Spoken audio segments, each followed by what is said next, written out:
All right, welcome everybody. Today's June 13th, 2023. Welcome to the Polymath project. Today starts our first of a once a month series on what we're calling Tourism 3.0, reinventing and re-envisioning what tourism can be for this generation and beyond. How we can integrate people, the locals, living in whatever the destination is, into the process. How we can welcome people in, visitors, and give them a real authentic experience of that city, town, island, wherever it may be. I'm really excited to welcome our first guest, to introduce this series and this topic, one of my best friends from childhood, Danny Klein. Danny, what's up, buddy? How you doing, Arman? Great to be here. Doing great, brother. We miss you from New York. We lost Danny from the East Coast to the West. How far back did you move to LA? I forget now. Moved to LA in 2005, August 15th, 2005. Pivotal moment, great day, beautiful moment in my life. I remember seeing you. But I do miss you. But I do miss you and all my loved ones. Likewise, man. We miss you too. But when it's time to take a journey, as we know and talk about frequently, one has to go and see what's waiting for them. Yeah, I mean, I'm so excited about where you're at now, and I really want to ask some questions and talk less and let the audience hear from you. So tell us where you are now. I mean, your background's a lot nicer than mine right now. So tell us where you're at. Well, it's a jungle background. I'm at the foot of, I'm actually at the Bay of Banderas, which is south central, west coast of Mexico, about an hour south of Puerto Vallarta.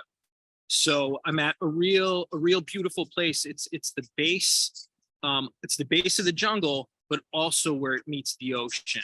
And I'm in a small village in the district of Cabo Corrientes, and there are about 250 people in this village, and it's different from Staten Island and LA.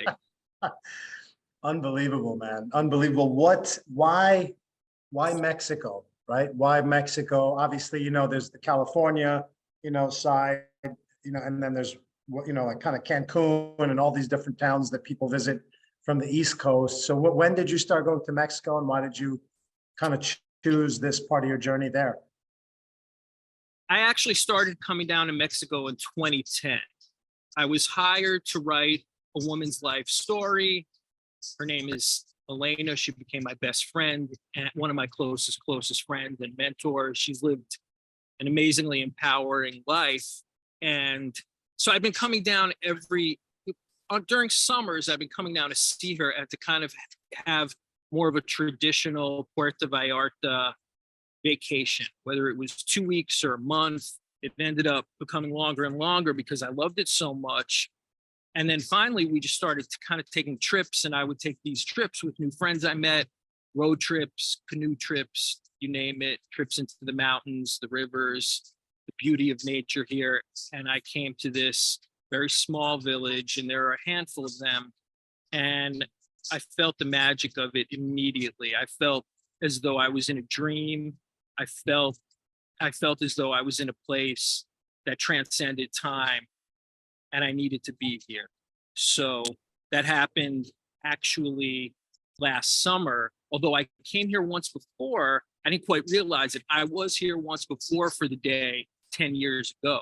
So there have been 2 days that I spent here before I felt that feeling of like, this is where it is, where it's going to be. So that's amazing, man. That's amazing. And I really want to come see you there one day. And I know you've extended the invitation. So maybe that'll be part two. Mi casa, su casa. Gracias, amigo. Gracias. Now, yeah, man, part two of this recording will be when I come down there. So you're in LA for all these years, and I know your passion and your journey as a writer, as an educator. You've been working for wonderful organization called Fusion, which we can get into a little bit as well. As a teacher, as someone that really works and mentors young people, which is something we share. And I know you've always been involved with youth and trying to help shape them and be there for them. So when did you decide that, like, what was that decision moment? Like, I'm leaving LA, I need to go here. Was it more about leaving LA or more just about, like you said, the magic of Mexico, or just what was your rationale that this happened during COVID, after COVID? Like, how did that all relate? There were a number of things that there was a confluence of things that happened that really created in me the need for an adventure, the need for a change, the need for something different. I was feeling like I really needed something different. I really needed I needed to test myself. I needed to kind of take a leap of faith. I hadn't done that in a while. I hadn't been in a place in my life where I didn't know what the outcome would be, and I wanted to be in a situation like that. I didn't I felt like I wanted to do something where I didn't know what would be. That's exactly what I wanted. I didn't want to set up a situation where, okay, I'm going to do this and this and this, and then that will happen. I wanted a situation. I wanted the kind of adventure, the kind of voyage where I still don't know what's going to happen. I still don't know how long I'm going to be here. I never set up. I never said, I'll be here for a month. I'll be here for 2 weeks or 2 days or whatever it is. I just sat myself down and plopped down and said, all right, I'm here. What's up?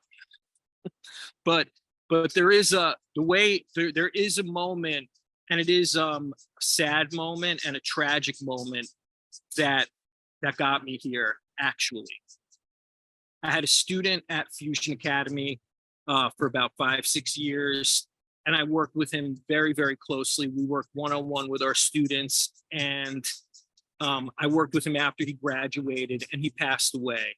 And it was a tragic circumstance. And I had told him all about this. And as one of his mentors, I had told him we shared dreams. We shared what we wanted to do. The different kinds of journeys we wanted to have. And so when he passed away, I said to myself, I have to live in a way that I tried to mentor him to live. And so I literally could hear his voice. I could hear his voice saying, Danny, you got to do it. You got DK, you got to do this. So that was really it.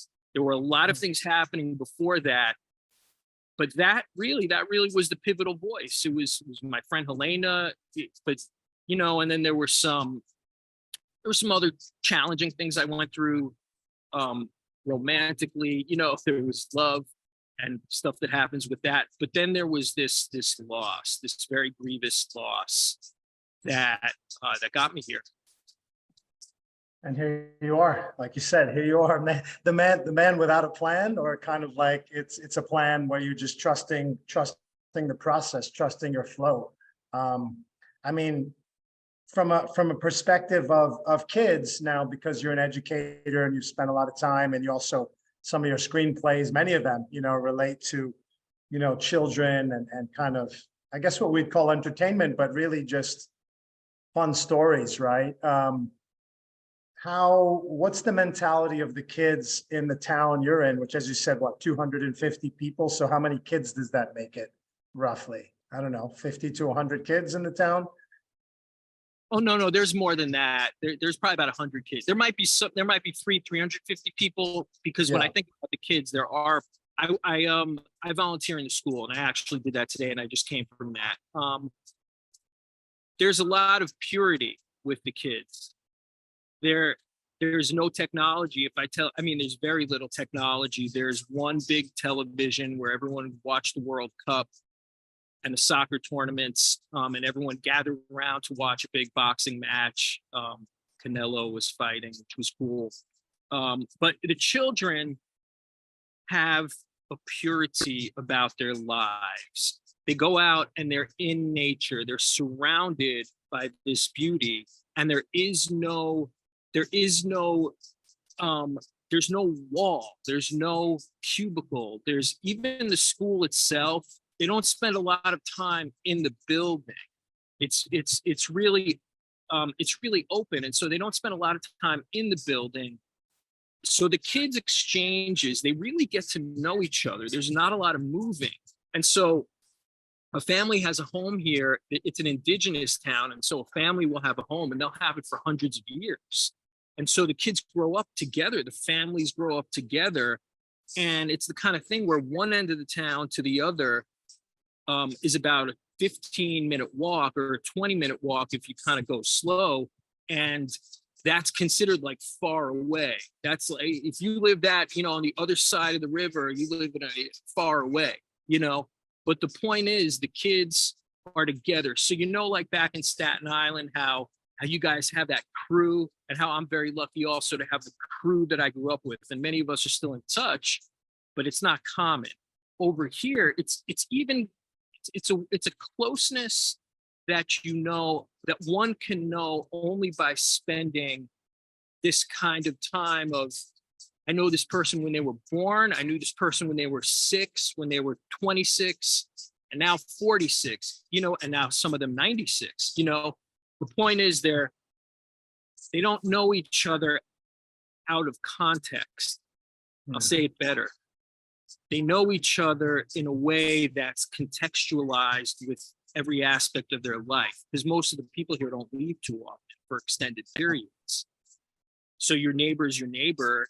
They might move to a different spot on the other side of town. But so getting to the kids, the purity of the kids. The kids play in a much different way. The kids play in a way where there are no parents 2 minutes away watching. I've been in New York not too long ago, and I've been around little children, a birthday party, 2-year-olds, and the parents are right there. You know, the parents are 2 feet away.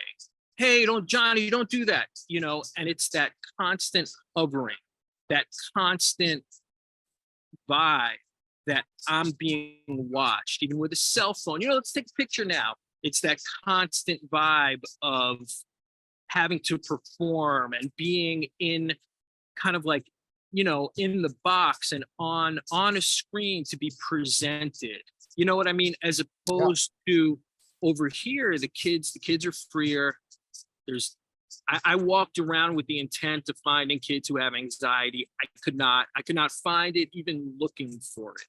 I've yet to meet a depressed kid from 2 to 15 or 17. I have not come across that. And of course, with what I was doing at Fusion, which was a school for kids who suffered through a lot of those emotional challenges, this has been a breath of fresh air. And I'm asking myself, what's different? What is different about this way of life? And how is it that this way of life could somehow uplift the way of life from our home, you know? But yeah, the kids chill. And if you want a couple stories, I could tell you. Yeah, no, I want to get into that because I mean, I want to hear it all, and I think for the people that will be listening here, you know, our context is trying to rethink tourism, right? And looking at, I mean, from America, right, in the Western media, right, we've been hearing for the last 10, 15 years about Mexico as like a dangerous place and a place where maybe, I mean, of course, there's huge tourism operations in cities like Puerto Vallarta and Cancun and Tulum and all that as well.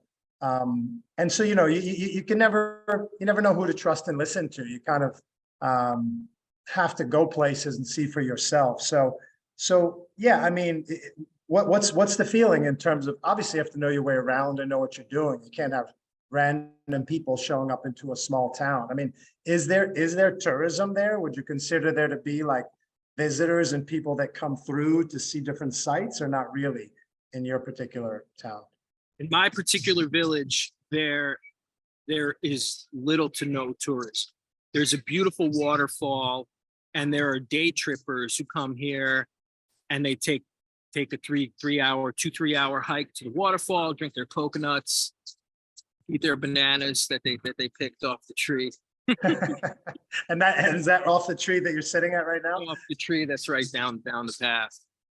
A different shape than any banana I've ever seen, but yeah, delicious. So no, there's very little tourism. If I tell you that I meet very few Westerners, I meet very few people from the United States. I'm the only person living in the village. There are some people, handful of Westerners who live in the outskirts, in the kind of hills. But as for tourism in these small towns, the answer is no. And then there are kind of like the medium-sized towns outside of Puerto Vallarta. One place that comes to mind is called El Tuito, which is like a very old school Western ranch town. And you kind of have to be the kind of person that would want to go there. It's like a Quentin Tarantino, straight out of that kind of film. It's like a 1950s, like they film many Mexican Western movies there, and there's a lot of hustle and bustle, and it's very, very kind of street. I don't think it's dangerous, but you have to be into that to want to go there. So I went there. So I liked it. You have to know, you have to be street smart. And the reality is you could find trouble in Mexico if you want to find trouble. You know what I mean? I mean, there's I think you could find trouble anywhere if you want. I could find trouble here in Jersey City too, if I want to. No doubt. Yeah, I don't know. Yeah, LA, I mean, anywhere, right? But I'm going to tell you this now. Yeah, tell me. Oh, LA, I've been infinitely more afraid, infinitely more in danger in LA. It's not even comparable.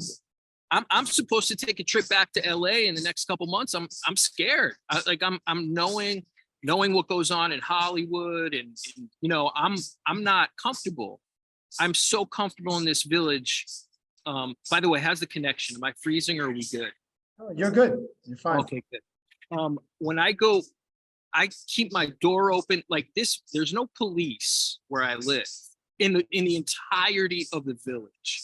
So to give you an idea, I have to take a 30-minute speedboat ride to get to any other town, anything where they would have any kind of infrastructure whatsoever. Okay, so the way the life in the village is that there's an honor system that's very, very serious because we're all together.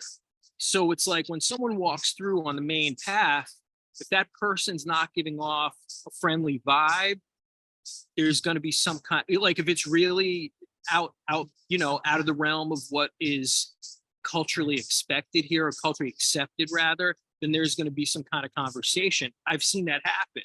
Someone came up in a horse and he was from somewhere else and he was acting kind of all tough, and I felt like I was in a Western. I really did. And then sure enough, there was a little conversation with some of the town vets, some of the elders, and they were like, yeah, who is that? Who's he visiting? But I sleep with my door. I don't have a window because it's wide open, but I sleep with everything open. I've never had any kind of fear. Now in Mexico and other places, I have yet to have any kind of fear. But I do when I go to a place that's more open, even a place like Puerto Vallarta at night, you have to look around and just make sure you're entering a vicinity that, you just kind of have to know what's up. But there are certain things, of course, with the cartels, and no one even likes to bring it up here, but to bring it up. What I've recognized is that, of course, there are certain things we know not to get into, right? If I start selling certain things and, purchasing certain things, then I'm leaving myself open for a problem. Outside of that, I feel safe.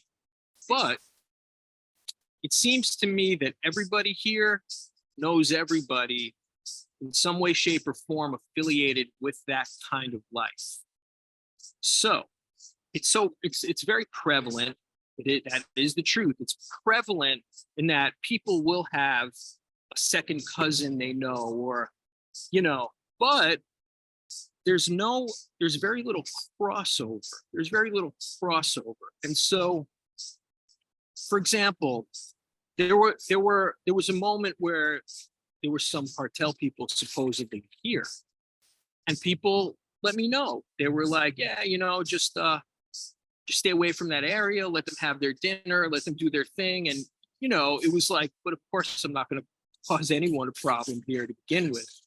The point is, it seems to really, really be the kind of case where if you don't initiate problems, then there should be no problem.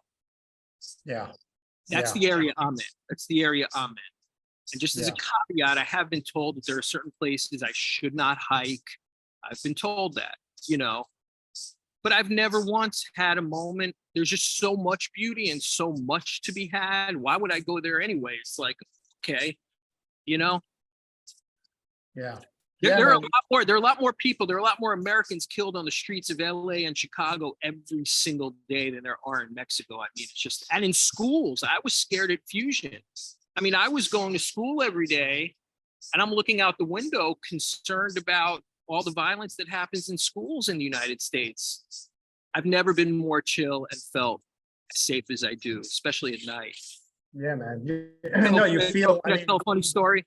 yeah, please I know I'm yammering, but go here's for a it. story. It was one night late, about midnight, 1 a.m., and I'm writing, and I felt I needed to pace. So I go outside, and it's totally quiet, which is not that common because someone's usually playing a love ballad, even at that time. So I'm walking, and all of a sudden I hear footsteps loud. And I said, all right, this is where Danny gets kidnapped in Mexico. And I turn around, and it was a horse with 3 dogs following it. And they were on some kind of adventure. The horses roam free here. The dogs roam free. No one owns a dog. Every dog is everybody's dog. And I came upon a horse dog party. But yeah. That's awesome, man. That's awesome. Yeah, no, I've been on a couple of these calls with you when you have your, it seems like you're on a farm, but they're just, hey, they're in my backyard, the chickens, the horses. We were all and other together. kind of- That's great. And I'm sure the kids love it as well. Because again, you don't have to go to the zoo to, pet some animals or ride a horse. They're just doing it, right? I mean, it's part of their education, part of their experience, right? It's freedom is what it is. It's the actualization of freedom. You're not reading in a book. And I'll say this, I never knew that dogs and cats were friends. I grew up on Tom and Jerry. I never knew dogs and cats chill out, kittens hanging out with dogs. Yeah, I never knew they hung out together in every movie, because part of the structure of filmmaking and TV shows for kids is that there've got to be villains. Why not make it the dog, So it's like this whole vibe that animals kick it together is something new to begin with. That's super cool, man. That's super cool. And I find it interesting. I mean, I know you said like, obviously that's a small town. We don't need to focus on each village, but as you described, the small villages, medium size, and then of course a major touristic kind of city, right? In Puerto Vallarta is kind of like the hub where probably most tourists from America and Europe and Canada would probably go there if they were, or Cabo, right? If they're like on the west coast of the US. But you did mention the day trippers and things like that. So that's all part of kind of a tourism adventure experience, right? So that being said, even though I know there's not a lot of infrastructure in your village, maybe tell us about it. You told me a bunch of stories, but like some of the hikes that you might have taken and with locals that are either charging to do that or just doing it probably out of just goodwill, I guess, right? Here's one of the greatest moments I've had here. One of the most powerful moments. So there's a fruit stand right when people get here. You get off the little panga and there's a fruit stand, mangoes, papayas, you name it. And so I'm talking to Vero, who runs it. It's her stand. And I told her I wanted to take a hike. I was like, I feel like hiking, finding a new place. Where could I go? She started talking about how far, how distant, and my sense of direction's no good, and I don't want to get lost. So I said, I need some help here. Could someone help tour me? Help be my tour guide. She says, yeah, no problem. 2 minutes later, she whistles. 2 minutes later, this kid comes out. He's 3 years old, Tomasito, cutest little kid. And his mother says, we'll walk with him.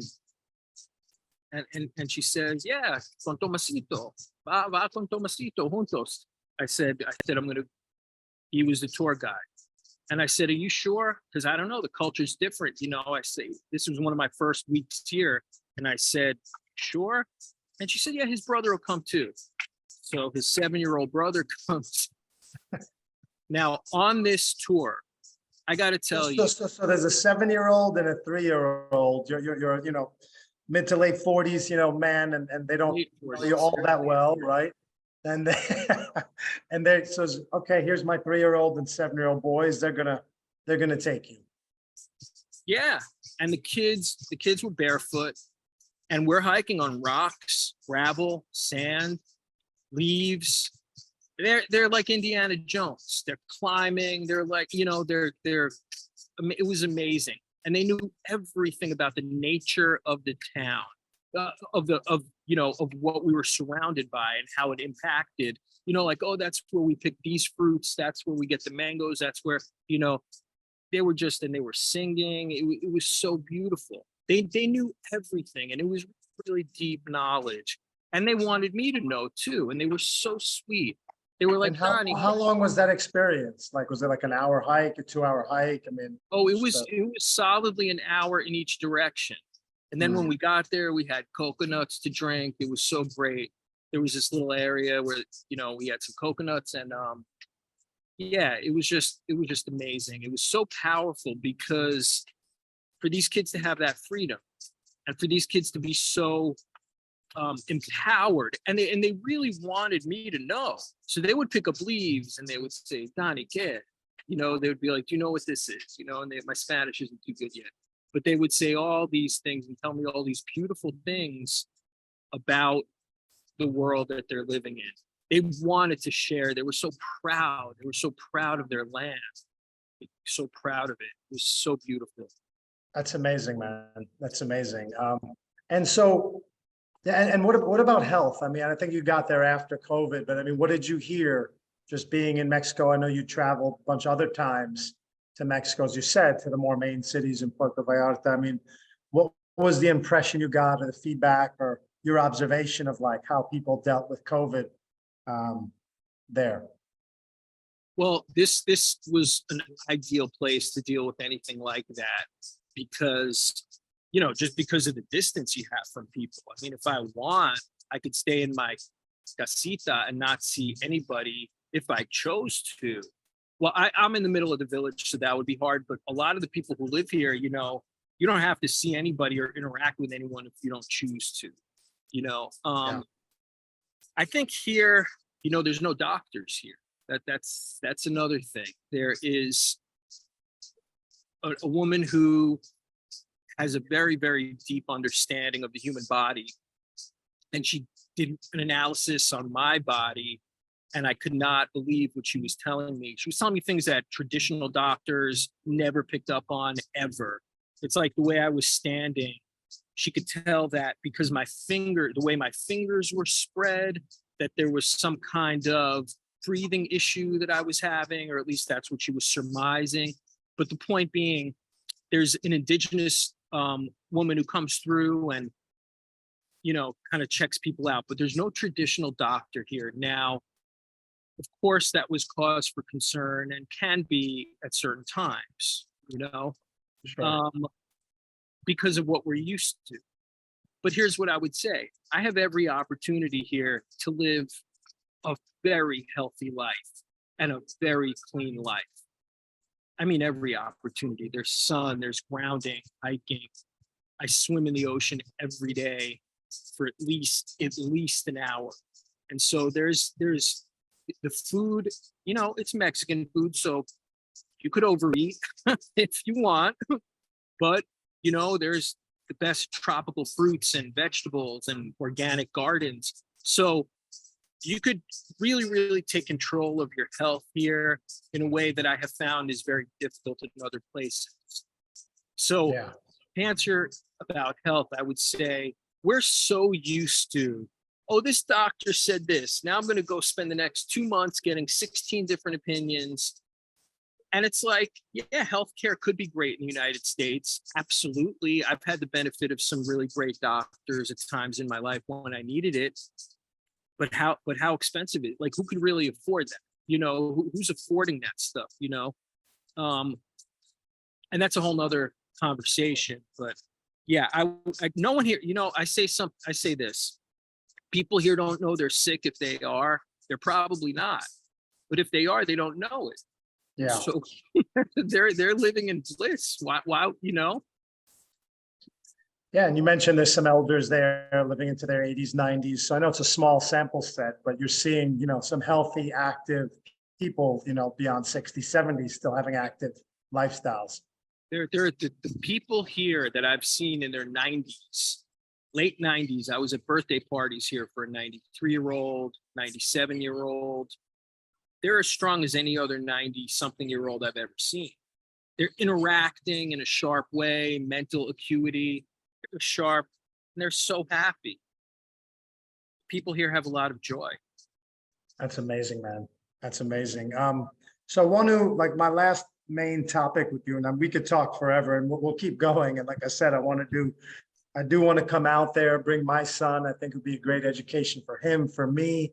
I'm here in this busy city with the hustle and bustle, and it's like, we all know that it's important. Part of travel and tourism is the getaway, right? The island life, the tropical life and weather and just scenery, like what you're in now, that you're living every day.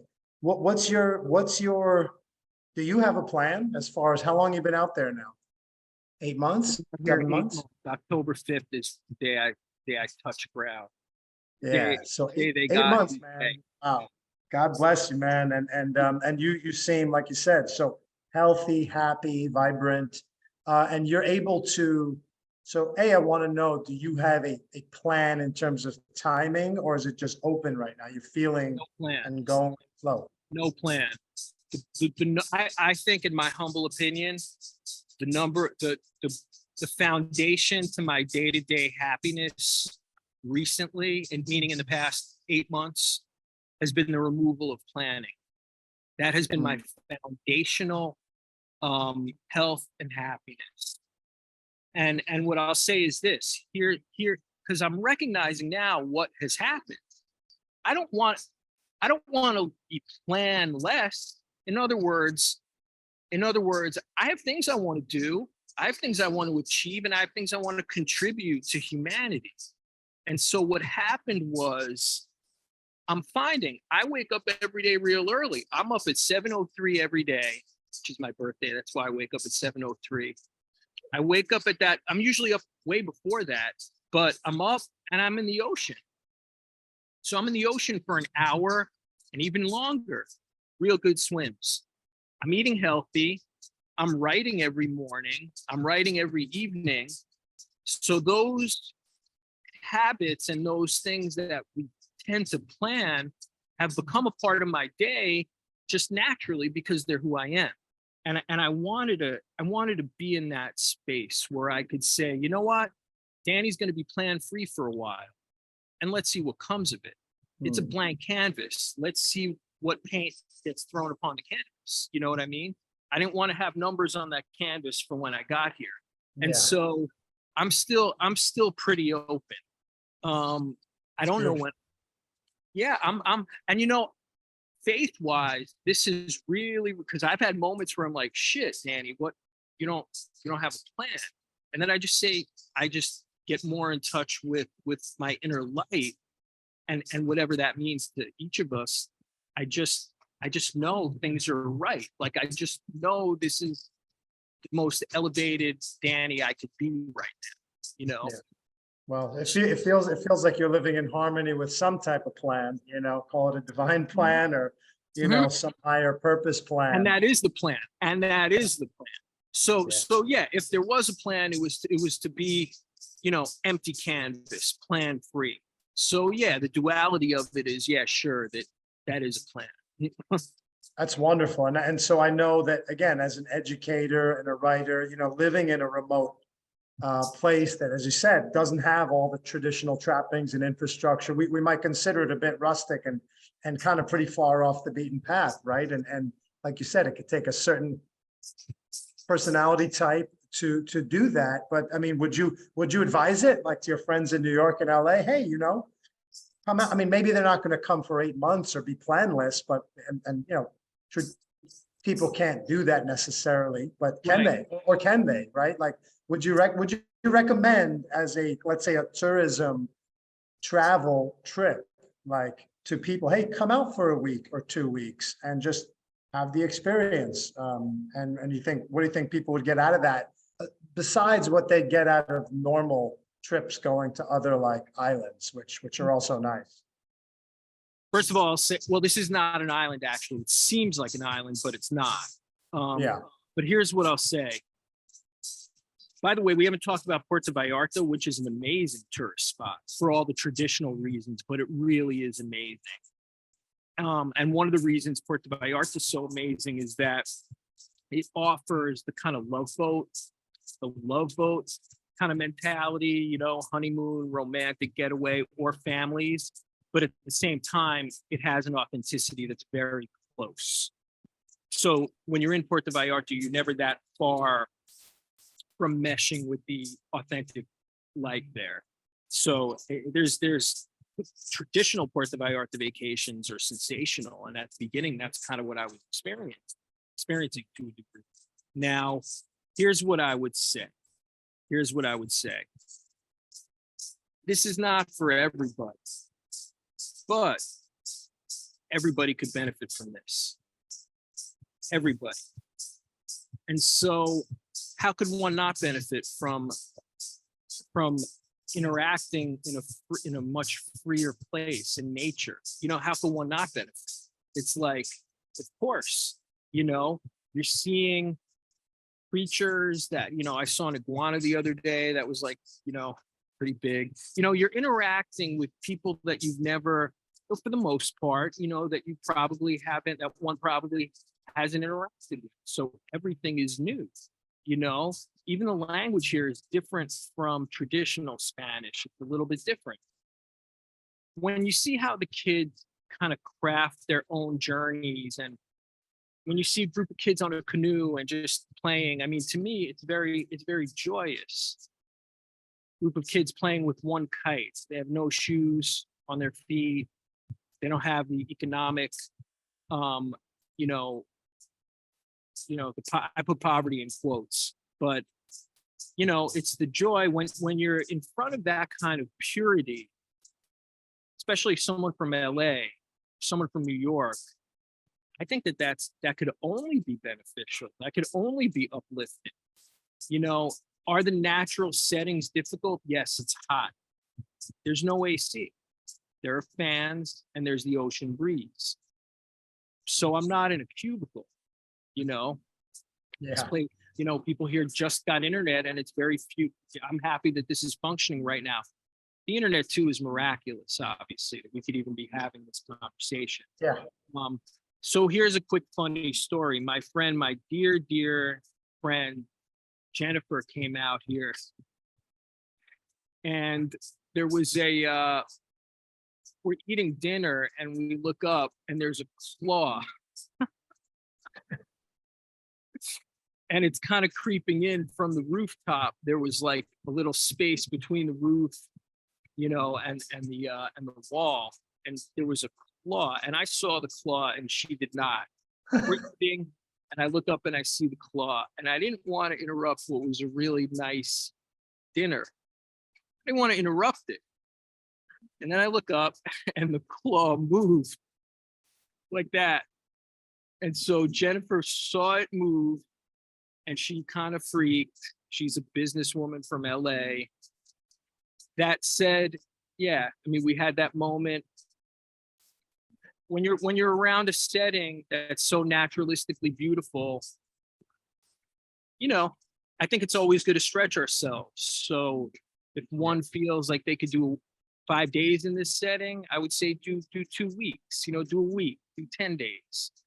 But for someone like you who has a kid, and this is what I would say, this is a serious, for any school in the United States, any elementary school, any high school, a trip to a place like this should be mandatory. It should be part of the education. It should be, we're spending 2 weeks together. We've got chaperones. We're going to these villages, whatever it is. I know there are groups like that, of course, but I think, you know, it's not about us helping these people. It's about it's about the uplift that I have felt. So I think this should be an intrinsic part of anyone's education as a human being. And for someone who has a kid, who's anywhere between, birth and 28, then yeah, it's a great trip. Yeah, man. Well, listen, maybe that's part of the purpose of you being out there that you'll figure later. And we've talked about this, like kind of being a bridge between two completely different cultures.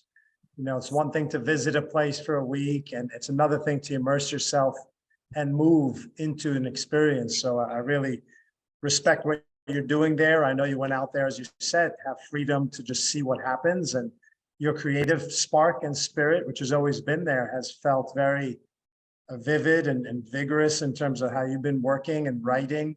So it's great to see your creative spirit continue to shine, and you're continuing to do teaching, right? Through like remote connections, doing virtual consultations with kids that are your clients. That's wonderful. You're able to work out there. There are elements of technology that are miraculous. I wouldn't say I'm an anti-technologist, because I coach students, former students from Fusion. We're talking right now. I talk to many friends and loved ones this way. I would say, though, strongly that the purity of the life around me has illuminated my existence in such a way that I do feel now in my life a closer draw. Obviously, I'm here, I definitely feel more of a magnetic pull to this kind of living. And sure, technology is part of my life, of course, but I think the relationships are healthier. I think that people here get a chance to really know someone. I think that there's a certain harshness and a coldness to the life I was living in LA. There was just, I have beautiful friends in LA. I love LA, still do. I love LA. But, there's a certain coldness to the big city. There really is. And I never understood that until I was in a place like this. I can never totally understand that theme of like little town, big city. I never really quite understood it until this experience. But it's, everyone knows my name here. Everyone knows me. And they knew me in LA too, but everyone knows me here. Everyone, I go anywhere in the village, they know Danny from LA, Danny de Los Angeles, Danny, Danny de Los Angeles. That's Danny boy, they call you? Danny boy, yeah, Danny boy. They know me, it's an amazing feeling to be somewhere where no one ever knew you. So I don't know anyone. Remember the first moment I got here, said to myself, I was about to leave the casita to go get some food. And I said to myself, all right, everybody you're going to meet right now is someone you don't know, and they don't know you. So you could tell them anything you want, but the curiosity hasn't been about superficiality. People know from my vibe what I'm about. They haven't asked me like, oh, so who have you worked for in the past? It's a completely different, it's like feel each other's vibes. That's what it's been. Even the children, I'm very close with the kids. That's beautiful, man. I hope to get out there at some point. And thank you for sharing some of this light and vibrancy with us. Appreciate it. I know other people will as well. And good luck, brother. Keep doing what you do, and I hope to see you soon. All right. That's it. Hey. Yeah, man. I mean, we're gonna do part 2, part 3. We can keep going like the way we do. But Okay. I love you, Arman, and thank you so much. Love you too, bro. Peace, man.